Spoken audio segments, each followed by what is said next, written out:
तो hello guys, मैं Gagan and welcome to my YouTube channel wrestling slammer. और आज हम बात करने वाले हैं आज हुई मंडे नाइट रॉ की। तो वीडियो को लास्ट तक देखना और पसंद आए तो लाइक और सब्सक्राइब भी जरूर कर देना। आज रॉ की शुरुआत हमें सीएम पंक के साथ देखने को मिलती है। सीएम पंक यहाँ कहते हैं कि वो 2 बार मनी इन द बैंक पहले भी जीत चुके हैं और उन्होंने सक्सेसफुली कैश इन भी कर लिया था। यहाँ उनका कहना है कि वो तीसरी बार भी ऐसा ही कुछ करने वाले हैं। इसके बाद सीएम पंक बात करते हैं जे उसो और जॉन सीना की। यहाँ उनका कहना था कि जे उसो उनके दोस्त हैं, लेकिन वो फ्रेंडशिप और बिजनेस को अलग रखने वाले हैं। इसके बाद वो जॉन सीना को मेंशन करते हैं और कहते हैं कि जॉन सीना अभी टॉप ऑफ द माउंटेन पर है, जहां लोग उसके लिए पागल हुए पड़े हैं, लेकिन उसने किसी टकले को अपनी सोल बेच दी है। यहाँ सीएम पंक रॉक की बात कर रहे थे, तो सीएम पंक बहुत कॉन्फिडेंट हैं कि वो मनी इन द बैंक को जीतने वाले हैं और देखकर लग रहा है कि उनका ज्यादातर फोकस जॉन सीना पर होने वाला है। इसके बाद सीएम पंक को इंटरप्ट करते हैं सैमी ज़ेन। सैमी ज़ेन यहाँ आकर कहते हैं कि मैं बैक स्टेज से सुन रहा हूँ कि तेरा फोकस अब वर्ल्ड टाइटल पर होने वाला है और सरप्राइजिंगली मैंने भी अभी तक वर्ल्ड टाइटल जीता नहीं है। इसके बाद वो कहते हैं कि मेरे लिए मनी इन द बैंक जीतकर चैंपियन बनने का रास्ता तो अब खत्म हो चुका है, लेकिन तेरे पास अभी भी मौका है क्वालिफाई करने के लिए मनी इन द बैंक के लिए। यहाँ वो कहते हैं कि भाई अगर तू मनी इन द बैंक जीत गया और तूने सक्सेसफुली कैश इन कर दिया और वर्ल्ड चैंपियन बन गया तो फिर हम यहाँ अच्छी बातें नहीं कर रहे होंगे। तो सैमी ज़ेन के यहाँ इरादे लग रहे हैं कि अगर सीएम पंक चैंपियन बन गए तो वो उन्हें चैलेंज करेंगे। सैमी ज़ेन यहाँ क्लियर कर देते हैं कि अगर सेथ रॉलिंस किसी भी तरह से मनी इन द बैंक को जीत गया तो WWE का कबाड़ा हो जाएगा, तो तुझे हर हाल में मनी इन द बैंक को जीतना होगा। वैसे आज फैंस यहाँ बड़े ही लाउड आर ट्रुथ के चैंट्स लगा रहे थे। सरप्राइजिंगली WWE ने इन्हें म्यूट नहीं किया। देखकर लग रहा है कि फैंस बिल्कुल भी खुश नहीं हैं आर ट्रुथ के रिलीज के बाद।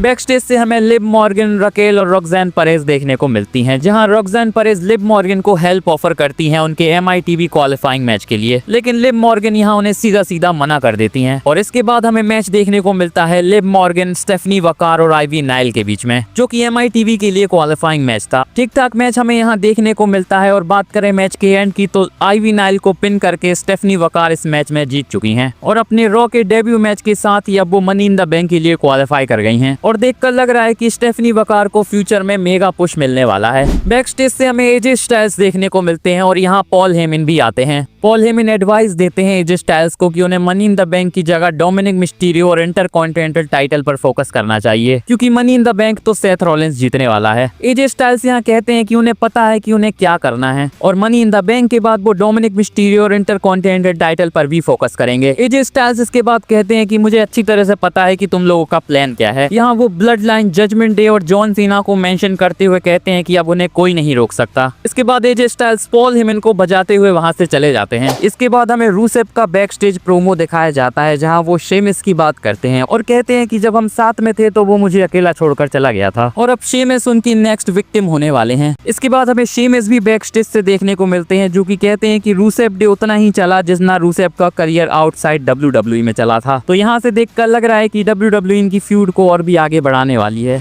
इसके बाद हमें जजमेंट डे और वॉर राइडर्स का मैच देखने को मिलता है। यहाँ न्यू डे भी रिंग साइड पर ही बैठे हुए थे। यहाँ भी हमें ठीक ठाक मैच देखने को मिलता है, जहाँ न्यू डे इंटरफेयर करने की कोशिश करती है और इसके बाद उन्हें रिंग साइड से भगा दिया जाता है। बात करें मैच के एंड की तो हमें यहाँ रॉक्सैन परेज की इंटरफेरेंस देखने को मिलती है, जिसका फायदा मिल जाता है फिन बेलर को। वो कूडी ग्रास के साथ आइवार को पिन करके इस मैच में जीत जाते हैं। काफी टाइम से फिन बेलर इस टैग टीम वाले पचड़े में पड़े हुए हैं। WWE को उनके लिए कुछ नया करना चाहिए। इसके बाद हमें बेकी लिंच का भी एक बैक स्टेज प्रोमो दिखाया जाता है, जहां वो लायरा वल्कीरिया की बात करती हैं। यहाँ उनका कहना है कि लायरा वल्कीरिया जो कुछ भी आज है वो उनकी वजह से है और वो दूसरी बेकी लिंच बनने का ट्राई कर रही है, लेकिन वो कभी बन नहीं पाएगी। इसी के साथ उनका कहना है कि मनी इन द बैंक में वो चैंपियनशिप को जीतने वाली हैं। इसके बाद हमें बैक स्टेज से ग्रेसन वॉलर और न्यू डे देखने को मिलते हैं, जहां न्यू डे का कहना है कि ऑस्टिन थ्योरी को छोड़ देना चाहिए अब ग्रेसन वॉलर को। तो शायद ऑस्टिन थ्योरी और ग्रेसन वॉलर का ब्रेकअप जल्द ही होने वाला है। इसी के साथ यहाँ चैट गेबल और अमेरिकन मेड भी आते हैं, जिनका निशाना अब टैग टीम टाइटल्स होने वाले हैं, जो कि फिलहाल न्यू डे के पास है। इसके बाद हमें रिंग में देखने को मिलती है लायरा वल्कीरिया, जो कि बेकी लिंच को रिंग में इन्वाइट करती हैं। इसके बाद यहाँ बेकी लिंच भी आती हैं और हमें प्रोमो वॉर देखने को मिलती है, जहाँ फिर से बेकी लिंच का कहना है कि वो लायरा वल्कीरिया को हराने वाली वाली हैं मनी इन द बैंक में, और इस बार लायरा वल्कीरिया उनका हैंड रेस करेंगी। यहाँ हमें एक बड़ी ब्रॉल भी देखने को मिलती है बेकी लिंच और लायरा वल्कीरिया के बीच में। तो फिलहाल WWE ने इस फ्यूड को काफी इंटरेस्टिंग बना दिया है। देखते हैं मनी इन द बैंक में बेकी लिंच नई इंटरकॉन्टिनेंटल वुमेन्स चैंपियन बनती हैं या नहीं। नेक्स्ट हमें टैग टीम मैच देखने को मिलता है जे उसो, सैमी ज़ेन, ब्रॉन बेकर और ब्रॉनसन रीड के बीच में। ये मैच ज्यादा लंबा नहीं चलता, जहाँ मैच में भसड़ हो जाती है और सेथ रॉलिंस स्टॉम्प मार देते हैं जे उसो को, जिसकी वजह से मैच डिस्क्वालिफिकेशन में एंड हो जाता है। इसके बाद हमें सैमी ज़ेन और सेथ रॉलिंस के बीच में ब्रॉल देखने को मिलती है, जहां सैमी ज़ेन बुरी तरह से पिट जाते हैं। इसके बाद यहां सैमी ज़ेन को कमेंट्री टेबल पर लिटाया जाता है और ब्रॉनसन रीड उन पर कूदने ही वाले होते हैं। तभी हमें एंट्री देखने को मिलती है सीएम पंक की।